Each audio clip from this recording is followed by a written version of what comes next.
لوگ کہتے ہیں کہ تفسیر میزان میں علامہ طباطبائی نے لکھا ہے کہ ہمارے مجتہدین قرآن سے دور ہیں، کیا ایسا لکھا ہوا ہے؟ انہوں نے جو میں نے ان کی عبارت پڑھی تھی تو اس سے یہ ظاہر ہوتا ہے کہ شاید ان کے زمانے میں جو باقاعدہ ایک جو جس طریقے سے وہ ایک چاہ رہے تھے کہ تفسیر کے اوپر باقاعدہ ایک کام ہو، اس طرح سے کیا کام نہیں ہو رہا تھا۔ تو انہوں نے کہا بھی جس طریقے سے میں تفسیر کے اوپر کام کرنا چاہتا ہوں اس طریقے سے آپ لوگ تفسیر کے اوپر کام نہیں کرتے اور کیا فقیہ بن جاتے ہیں۔ تو یہ انہوں نے کیا بات رکھی، وگرنہ آپ یہ کہیں کہ یہ جو جملہ ایک مشہور کیا جاتا ہے کہ جی قرآن پڑھے بغیر مجتہد بندہ پڑھ جاتا ہے، اس کو تفسیر نہیں آتی مجتہد بن جاتا ہے، یہ تو ایک حقیقت کے برخلاف چیز ہے نا، کہ جب بھی آپ فقہ میں استدلال کرتے ہیں، خصوصاً جو ہماری کتاب اصول فقہ ہے،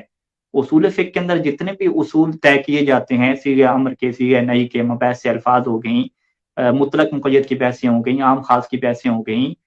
تعارض کی اور اختلاف کی اور قرآن کے خلاف جانے کے قواعد ہو گئے، یہ ساری وہ تفسیر کے قواعد بھی ہوتے ہیں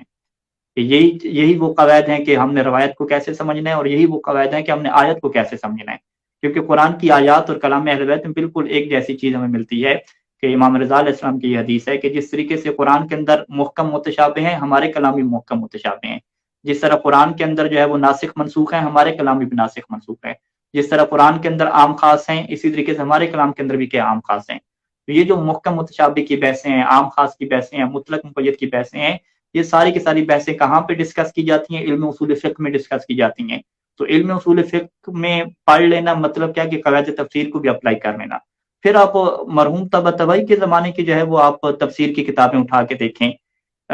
کہ وہ لکھنے والے کیا فقہا نہیں تھے، باقی فقہا نہیں تھے کیا وہ فقط وہی لکھ رہے تھے؟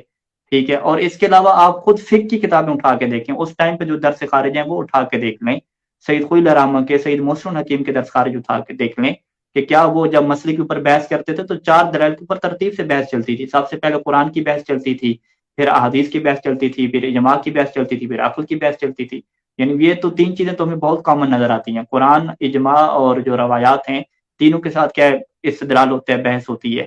صاحب جواہر الکلام کیا ہے اٹھا کے دیکھ لیں، فقہ کی جو دلائل کی کتاب ہے، تو بڑی چیزیں واضح ہو جاتی ہیں کہ ایسی بات نہیں ہے کہ ایک فقیہ جو ہے وہ قرآن پڑھے بغیر جو ہے وہ کیا بن رہا ہے جی وہ فقیہ بن رہا ہے، یہ نہیں ہے۔ ہاں وہ جو تفسیر کا ایک معیار ہے کہ ایک پوری کی پوری آپ تفسیر کی کلاس رکھیں اور وہ ساری چیزیں پڑھیں، اس کو چھوٹی چھوٹی چیزیں پتہ ہوں، وہ اس بات کی تفسیر بھی کرتا ہو کہ جی اللہ کا جو عرش ہے پانی کے اوپر ہے تو وہ کیسے ہے، وہ جناب سلمان کے تخت کے اوپر جو گوشت کا لوتھڑا پڑا تھا وہ کس کا لوتھڑا تھا، ان کا بچہ تھا یا کسی شیطان نے رکھا تھا، وہ کیسا تھا، حضرت موسیٰ کا جو جسم نظر آیا تھا وہ کیسے نظر آیا تھا، اس کے اندر کیا روایات ہیں، اس طرح کی جو تاریخی چیزیں ہیں وہ بھی ساری کی ساری ایک فقیہ کو پتہ ہوں، تو یہ چیز نہیں ہے۔ کیونکہ ہمارے ہاں ایک چیز یہ موجود ہے، امام صادق علیہ السلام کے زمانے سے موجود ہے، یعنی امام صادق علیہ السلام کے پاس جب بندہ ایک بحث کرنے کے لیے آتا ہے، وہ کہتے ہیں کہ جو مجھے جو ہے وہ علم عربی میں کیا ہے جو نحو و صرف ہے اس میں مجھے بحث کرنی ہے، تو وہ ابان بن تغلب کو آگے امام اس کے سامنے بھیجتے ہیں۔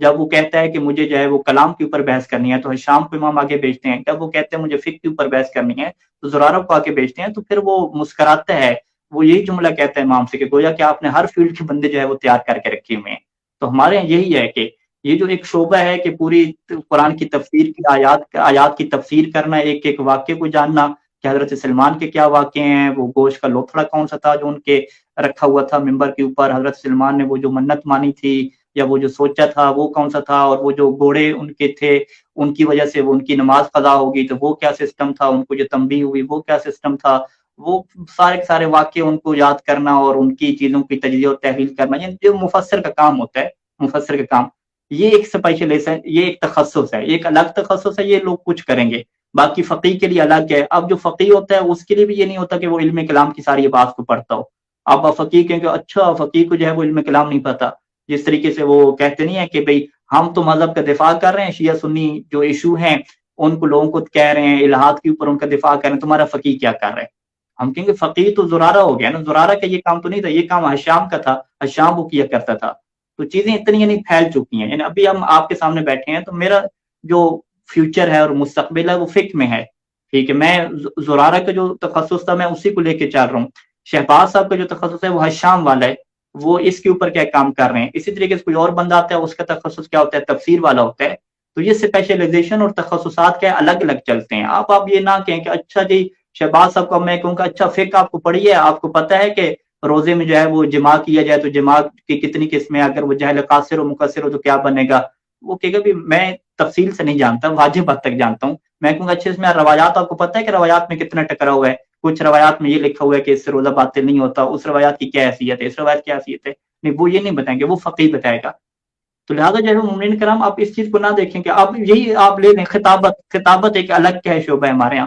تو اگر ایک فقیہ مولانا آتا ہے وہ کہتے ہیں یہ تو خطاب ہی نہیں کر سکتا، آپ یہ کیا پڑھتے رہے، اس کے یہ شعبہ نہیں ہے خطابت ایک الگ شعبہ ہے۔ تو لہٰذا تخصصات کے الگ ہونے ہیں۔ تو میں جو ان کی عبارت سے جو سمجھا ہوں